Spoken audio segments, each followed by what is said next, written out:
Report नंतर आता पुढे वळूयात. मतचोरीच्या मुद्द्यावर राष्ट्रवादी आमदार जयंत पाटील आणि भाजपचे आमदार गोपीचंद पडळकर यांच्यामधील युद्ध अजूनही संपलेलं नाहीये. आज एका कार्यक्रमामध्ये बोलताना जयंत पाटील यांनी गोपीचंद पडळकर यांच्यावर जहरी टीका केली आहे. माझा प्रॉब्लेम आहे की मी मंगळसूत्र चोरांच्या विरोधामध्ये लढत नाही, असा टोला जयंत पाटलांनी लगावलाय. पाटलाला हे सांगायचं आहे, तुम्ही म्हणताय ना मी बाहेरच्या गावात आलो 40,000 मतांनी निवडून आलो. जयंत पाटलाला माझं आव्हान आहे, जयंत पाटलाचं प्रेम असणार म्हणजे जयंत पाटलाला ईश्वरपूर मान्य नाही, त्याला इस्लामपूर मान्य आहे. हा हिंदू विरोधी आहे. त्या हिंदू विरोधी जयंत पाटलाला माझं चॅलेंज आहे, तुम्ही उद्या महाराष्ट्राच्या विधानसभाच्या अध्यक्षाला जाऊन भेटा, राजीनामा द्या. मी तिथं निवडणूक लढवतो ईश्वरपूर मध्ये आणि बघू काय होतंय. त्यांच्यात हिंमत आहे का?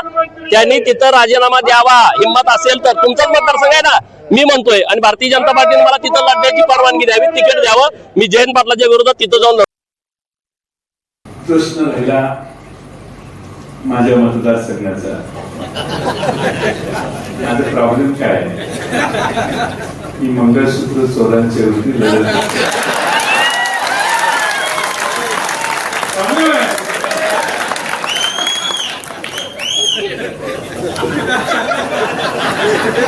प्रॉब्लेम आहे ना, मी लगेच दिला.